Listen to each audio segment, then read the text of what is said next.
starting off strong today, y'all. Thank you so much.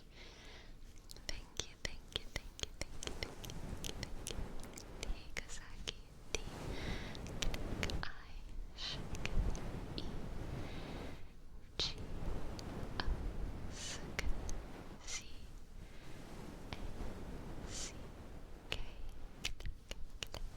Y, and Eek, Deek, Y, click, I, shik, G, I, sk, D, click, C, A, click, N, click, K, click, click, E, click, I, shik, I, M, click, click, Y, sk. Thank you, Eegit. Thank you, thank you, thank you. And Ravencroft, R, shik, A, click, D, click, E, sk, N, click, underscore, click, Q, click, U, O, shik, D, sk, H, click. Thank you so much, thank you so much, thank you so much. Thank you, thank you, thank you, thank you, thank you, thank you, thank you. Oh, for real. Thank you, Pearl. Thank you, Pearl. Thank you. Thank you, thank you, thank you, thank you, thank you. F, shik, shik, A, click, R, sk, A, click, O, sk, M. Hello, isolated, hello, isolated. For real, 5 more subs. What are you doing? What are y'all doing? What are y'all up to? Thank you guys, thank you. F, shik, shik, A, R, click, A, click, O, sk, M. Thank you, thank you, thank you, thank you, thank you, thank you, thank you, thank you, thank you, thank you. Thank you so much. Thank you so much. Thank you, thank you, thank you.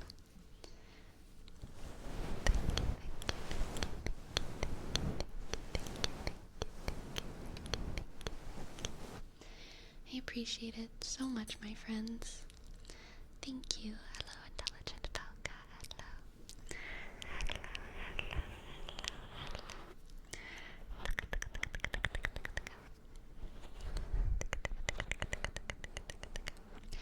Goodbye, Sanjobe. I hope you have a good, productive adventure. I'm sorry that things happened. Sweater also reminds me of a butterfly, the sleeve pattern. I love these sleeves. They're really big and poofy, and they make me happy.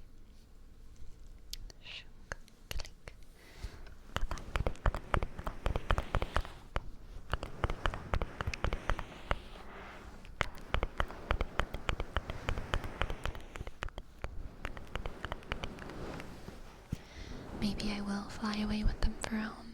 Maybe I will. What time is it? It's about 7:30. Alright, we are starting off strong today. So many gifted subs. Thank you so much. And also, already 2 tarot redeems. So let's get started on those, okay?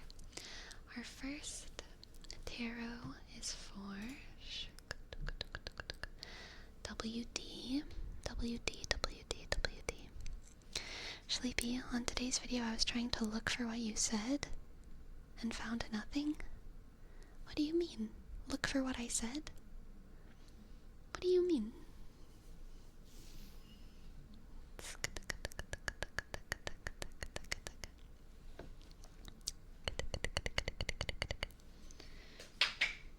Alright, I'm feeling the hush tarot. Oh, about the eyes. Really? You didn't notice? Did y'all notice? Have any of y'all noticed that in my most recent video, my pupils are extremely uneven? Especially towards the beginning of the video. Green Ninja noticed. Green Ninja cares for, he cares about my pupil dilation.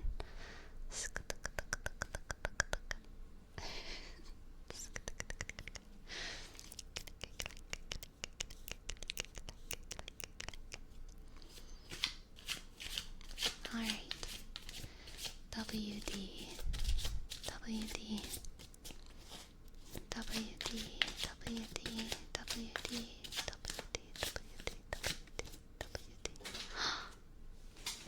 We have a jumper.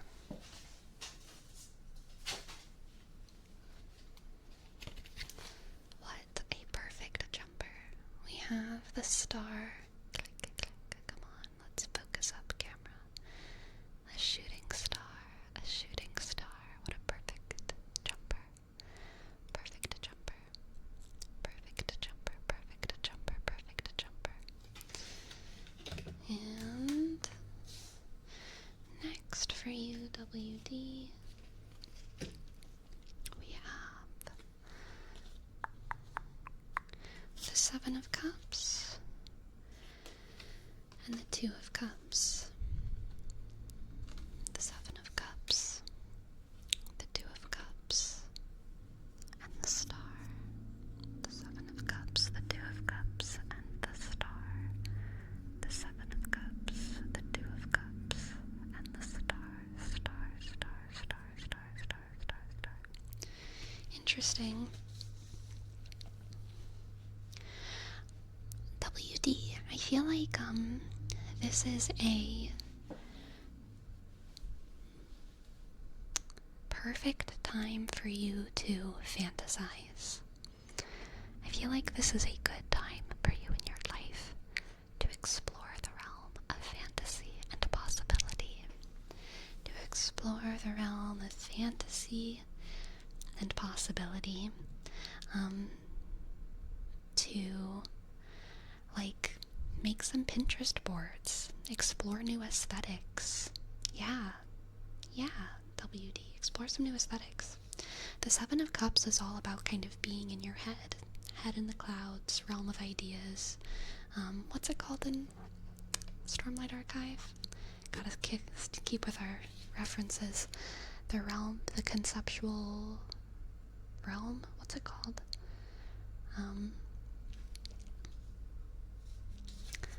Just stay in the realm of ideas, basically. Kicking it around in your head. The Two of Cups is about synergy. It can be about reflection. Yes, the place Shalon goes. Synergy, reflection, synergy, reflection, synergy, reflection. Maladaptive daydreaming? No. This is not maladaptive. There's also good daydreaming. This is good daydreaming. Maladaptive is maladaptive. This is benadaptive. Does that work? Benadaptive daydreaming? Shades more cognitive realm. Cognitive realm was what I was thinking. But yes, so this can be about reflection, viewing yourself. So I'm kind of thinking that this is you fantasizing about different versions of yourself, different versions of who you could be, different versions of who you might be, not even necessarily who you want to be, but like almost like taking BuzzFeed quizzes, like, oh, what character are you?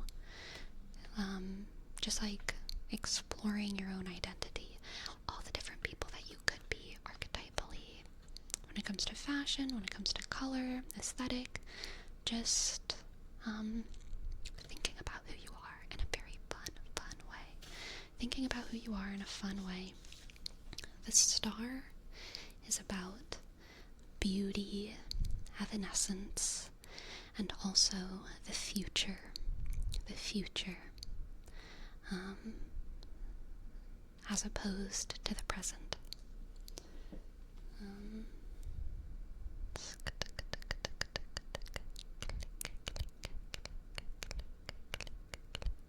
So yeah, I feel like for you, really, WD, this reading is just encouraging you to have fun thinking about yourself, all the people who you could be, the person that you are, and to use it as like a form of self-care, you know?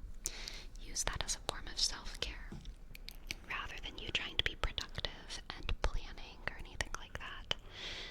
This should be a fun exercise. Making Pinterest boards, doodling, put together shopping lists that you're never gonna fulfill. You know, make up outfit ideas for yourself. Imagine your favorite fantasy weapon in different fantasy worlds. How would you survive the zombie apocalypse? Have fun in your cognitive realm. Have fun imagining your identity in different ways. WD, WD, WD, WD. Have fun, okay?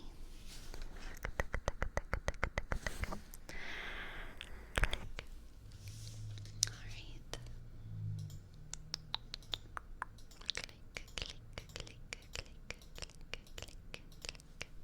I've definitely seen in one TV series, movie, that when someone does a conventional tarot reading on a table in a dimly lit tent wearing a bandana and speaking in a Romanian accent, that cards are laid, dealt out, and appear inverted, have a different meaning.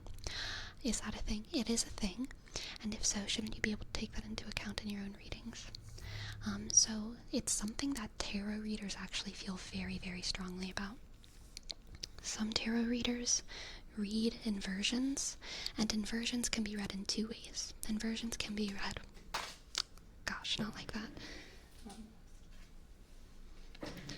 as either the opposite meaning, or they can be read as the same meaning but acting against you in some way, or acting in opposition to the rest of the reading. So different tarot readers will do that in different ways. And then there's another school of tarot readers that does not read inversions, and they also do that for very particular reasons. They think that it's almost like a, not an abolition, abomination? I don't know, that sounds like too strong of a word. Perversion maybe is more appropriate. They think that it's like very insulting to even put a card upside down, similar like to putting a cross upside down or something in like a Christian world. It gives them like a very big ick, very big dark feeling to put cards upside down. Aberration. Thank you, NGO. Thank you for your big 40k words. Yes, the zealots call it heresy, exactly. So yeah, different people feel very strongly about it. I usually do not read inversions, but sometimes I do, and it's very situational. Like, in order for me to read an inversion, I need to really feel like the card is upside down, not just because of my own error, but because, like, because that card's upside down for a reason. Like, if I'm reading my tarot, and then I put the cards down, and then I talk a little, and then I look back, and one of the cards is upside down, then that's like, okay, maybe I should take that into account. Because I was holding it, and I put it upside down accidentally. Or usually whenever I organize my decks, I put them all upside up. So they're not upside down. So if right after I organize my decks, I pull an inverted card, sometimes I'll be like, okay, that seems significant. But if I'm just doing a normal reading and I'm not really paying attention, I might be pulling a card this way, I might be pulling a card this way. If I get an inverted card, I don't think that the card was necessarily like inverted for a significant reason or in a significant way, so I don't take that into account. I really only read inversions if it like jumps out to me, if it feels more than accidental, if that makes sense.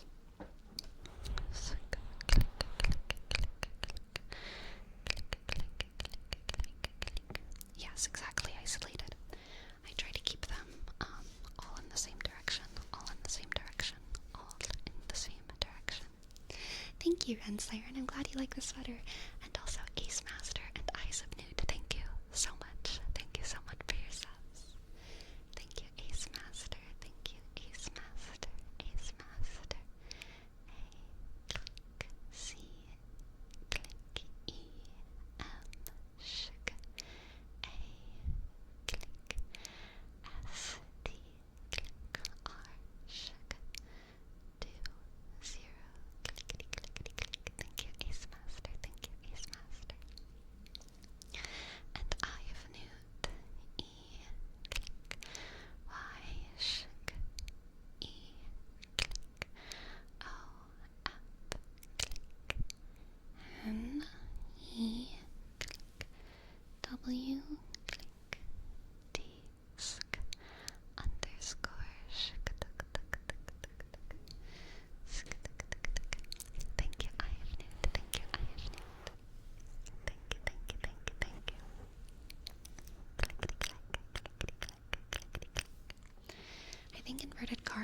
as a narrative device for stories. Irony of something having the opposite of its usual meaning. Totally, they totally can be. Alright, next we have a reading for Slam Dunkins. Slam Dunkins, Slam Dunkins. Slam Dunkins, Slam Dunkins, Slam Dunkins, Slam Dunkins. Hello, Victor. Slam Dunkins, Slam Dunkins, Slam Dunkins. Slam Dunkins, thank you for your bits. Thank you. Alright. I meant to pull 3, but I accidentally pulled 4, as I so often do. So you are getting 4 cards. And ironically, one of them is again the star. Maybe it's just a star kind of night. Stars jumping out all over the place. The star, the moon, the moon, the moon, the moon, the high priestess, the star, the moon, the high priestess, and the 7 of wands, the 7 of wands, the 7 of wands, the 7 of wands, the 7 of wands, the 7 of wands. So a lot of intuition here. With the moon and the high priestess, we also have a heavy Pisces vibe. Pisces, moon, intuition, high priestess, Pisces. Moon, intuition, high priestess. Very celestial. We have the star.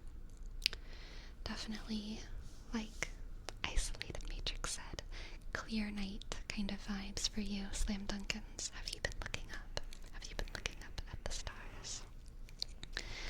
The realm of dreams, I would say, is significant here. Dreams, what is hidden, memory, the past, and the future as well, but not what is outside. Not what is apparent. Not what is apparent.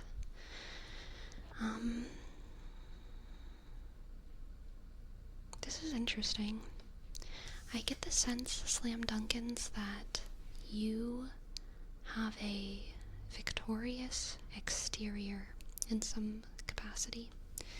You have had some accomplishments recently. And it's not that you don't care about them. I think you do care about them, you value them, you're proud of yourself. All of those things are true, but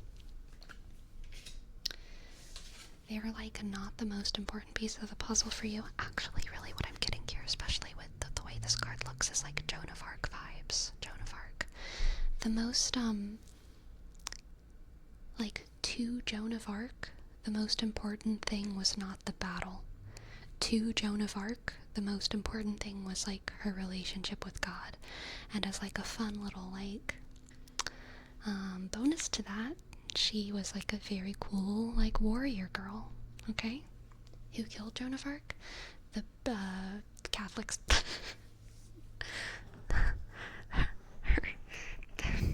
It's so sad. Have any of y'all seen the old black and white, silent, Joan of Arc? It's like one of the oldest movies that we still have in completion, and it's actually excellent. It's excellent. I love that movie. But anyway, this is kind of Joan of Arc vibes in that, you are doing great things, Slam Dunkins, but the things that other people value about what you're contributing to your world is very different from your inner journey. Your inner journey might involve some of this success, you're grateful for this, all of that, but your inner journey is like much more vast, much more important, and it's something that is very inside of you, very inside of you. It's a spiritual path that you're on. A spiritual path that you're on. Hello, Ultra.